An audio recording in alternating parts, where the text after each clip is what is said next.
I think that's the main takeaway. Both seem like, yeah, that would probably be the bottom line there. Okay, I was just curious about that. So the last question was kind of touching on something, I mentioned earlier, was that I've honestly found that my clients that I would, if I was running a company, well, I am, but like if I needed them, they'd be the kind of people I'd want to work for me. They're just really honest. They're hardworking.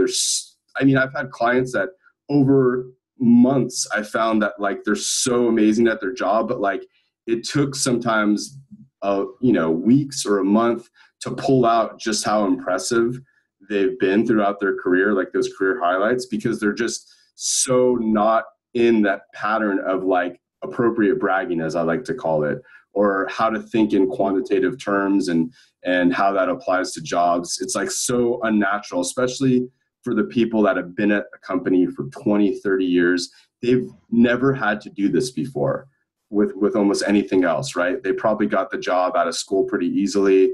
And so everything was a lot different.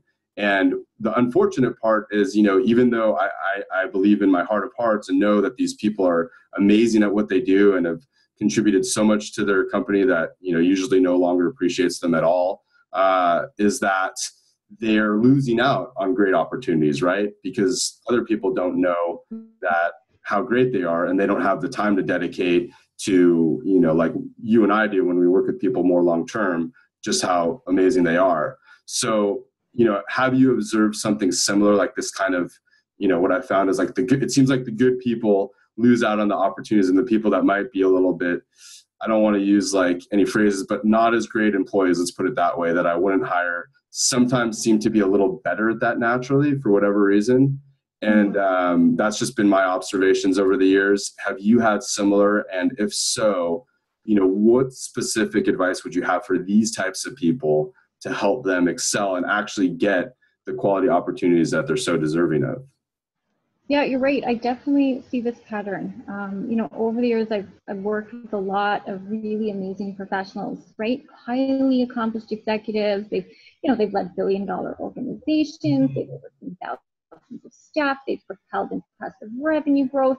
But then when we sit down together and I ask them to kind of share these details or specifics, they do, something like you said, they struggle with it.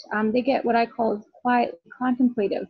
They're either humble or they're uncertain, right? They're uncertain about what specifically they need to tell me or why, right? Or they're just humble. They feel like, it's not important. That's not of value. So there's some education involved in that. And, it just comes down to explaining a couple of things. Again, like you said, that the job search landscaping is changing. What employers are specifically looking for. I always say, you can't just tell an employer, for example, I'm an excellent communicator. It just doesn't have a lot of strength to that statement, right? And it could be true, though. You could be a truly excellent communicator. So to me, I always say, well, how can you measure that? Give me a measurement of something specific that you've done that clearly demonstrates, excellent communication skills. So I think it just comes down to sometimes rephrasing it or rewording it or giving perspective around why that's important. And usually I say, success at, like you said, appropriately bragging really comes down to three things. You need to know yourself, you need to know your audience, and you need to know what matters, right? So to know yourself means you need to take the time to really dig deep and unearth what your personal value is, okay? So you might have to partner with it to support this, and that's fine, right? It's worth the investment, like we've already talked about. It can have great returns if you work with someone that can really help guide you through that process. And then you need to work to support your claims with quantifiable and measurable achievements from throughout your career, all right? You need to provide what I call the proof, right? So you can't just, again, say you're an excellent communicator. You need to give some proof around that. And this will help build confidence and understanding of value. And that will come across in a lot of different ways through the job search process. So it's really an invaluable step.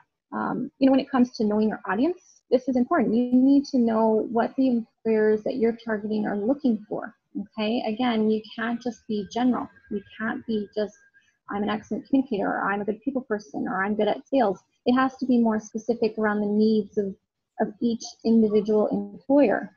Yes.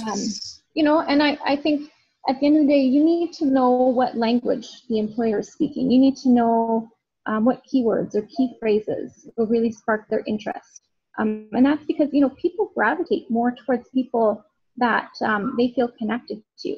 And speaking the same language gets you on common ground, and people become more attuned to what you're saying, what you're selling, right? And I usually say, at the end of the day, you're not bragging, you're selling. All right. In the job search, selling is an important part of that process.